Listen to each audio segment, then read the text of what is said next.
Bismillahirrahmanirrahim. Nah, ini pertanyaan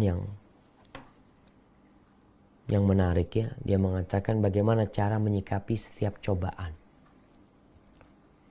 agar kita ikhlas dan sabar menghadapi cobaan yang terus menerus. Contoh, saya sudah 3 kali selalu keguguran. Subhanallah jemaah. Anak adalah perhiasan dunia. Al-malu wal banun zinatul hayatid dunia. Kehadiran anak di nanti-nanti. Dan proses datangnya anak itu, ya kita tahu. Proses yang cukup lama. Butuh perjuangan. Tahu-tahu anak yang dikandung gugur. Bagaimana sekarang? Supaya kita bisa sabar menghadapi ujian ini. Yang pertama, para ulama menjelaskan apa saja yang membantu seorang untuk bersabar. Ketahuilah bahwasanya hidup ini ujian. Yang suka, yang hidup berduka, dia sedang dalam ujian. Sehingga tatkala engkau tahu sedang diuji, apa sikap orang yang sedang diuji? Ya sudah, aku akan menjalani ujian ini. Apapun konsekuensinya. Yang kedua, ketahuilah bahwasanya ada orang-orang yang ujiannya lebih berat daripada dirimu. Lihat ujiannya para nabi. Lihat ujiannya istri-istri nabi. Istri nabi kita Muhammad SAW, selain Khadijah gak ada yang punya anak. Bertahun-tahun gak punya anak. Lihat ujian istrinya Fir'aun. Yang dibukuli oleh Fir'aun, dibantai sampai mati. Lihat ujiannya Masyitatu binti Fir'aun. Bagaimana anaknya yang dikandung berbulan-bulan, dibesarkan sama dia, 4 atau 5 anaknya satu persatu. Dimasak di sebuah minyak yang mendidih dalam kondisi ibunya melihat. Jadi kuatkan diri kita dengan kita melihat ujian anak gak seberapa dibandingkan ujian ya orang-orang yang sebelum kita. Dan sekarang di dunia ini ada orang yang lebih parah hidupnya. Sehingga itu membantu kita untuk bersabar. Kemudian yang ketiga, berharap pahala sama Allah. Allah mengatakan, Innama yuwaffas sabiruna ajrahum bighairi hisab. Orang-orang yang sabar itu akan dibalas oleh Allah tanpa ada hisab.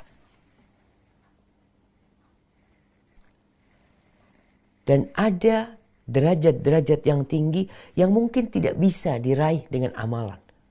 Tapi diraih dengan ujian yang dilalui dengan konsekuensi harus bersabar. Kemudian yang keempat,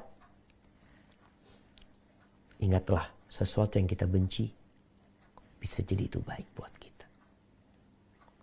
Kita nggak tahu tuh anak-anak. Anak-anak itu kalau besar jadi apa? Dengan sekarang mereka gugur. Dan kalau anak-anak bayi itu gugur setelah ditiupkan ruh, maka ketahuilah bahwa anti telah memiliki tabungan di akhirat. Anak-anak kecil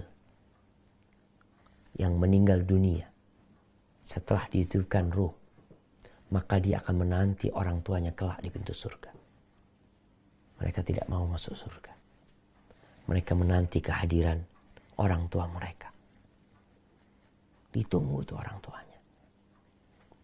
Maka dengan cara seperti itu mudah-mudahan kita akan bersabar. Dan hindari ucapan lau, andai kata. Biasanya orang kalau sudah keguguran akan banyak alasan yang dicari. Oh ini gara-gara ini, oh gara-gara ini, gara-gara itu. Seharusnya istirahat, bed rest, kenapa kok jalan. Andai kata tidak turun dari tempat tidur, insya Allah gak keguguran. Andai kata ini, andai kata gitu. Tutup semua itu pintu laut. Katakan qadarullah wa masya'a fa'al. Ini sudah takdir Allah dan Allah bertindak apa yang dia kehendaki. Di sini seorang perlu menanamkan keimanan dengan takdir. Andai kata seluruh dokter di kota itu berusaha menjaga kandungan supaya tidak gugur, tapi Allah telah menetapkan gugur dia. Maka tugas kita seorang hamba ketika mendapatkan musibah, menerima. Dan katakan, Allah lebih tahu dengan yang baik buatku. Dan kita kalau menerima apa yang sudah Allah tentukan, tenang hidup kita. Banyak orang stres, banyak orang galau, banyak orang akhirnya depresi, bunuh diri, hidup dalam kegalauan yang tidak bertepian, gara-gara tidak beriman dengan takdir Allah SWT. Allah sudah mengatakan, وَلَنَبْلُوَنَّكُمْ بِشَيْءٍ مِنَ الْخَوْفِ. Kami benar-benar akan menguji kalian dengan sesuatu dari rasa takut. Walju, rasa lapar. Wa naqsin minal amwali wal anfusi was thamar, kekurangan harta, kekurangan jiwa, orang yang dicintai meninggal dunia, buah-buahan hilang. Apa kata Allah? Wa basyiris sabirin. Berikan kabar gembira kepada orang-orang yang sabar, berikan kabar gembira. Buat siapa? Buat orang-orang yang sabar. Siapa mereka yang sabar? Alladzina idza asabathum musibatun qalu inna lillahi wa inna ilaihi raji'un. Mereka adalah manusia-manusia yang kalau ditimpa musibah, mereka langsung ingat sama Allah yang ada di atas arsy sana. Dia mengatakan inna lillahi ya Allah. Kami ini milik Allah. Kita ini milik Allah. Wa inna ilaihi raji'un. Kita akan balik kepada Allah. Apa yang akan terjadi? Ulaika alaihim salawatum min rabbihim wa rahmah. Orang-orang itu akan mendapatkan salawat dari Allah. Berkah, keselamatan, rahmat. Wa ulaika humul muhtadun. Dan mereka lah orang-orang yang mendapatkan petunjuk dari Allah. Maka sejatinya tugas kita ketika mendapatkan musibah, husnudzon sama Allah.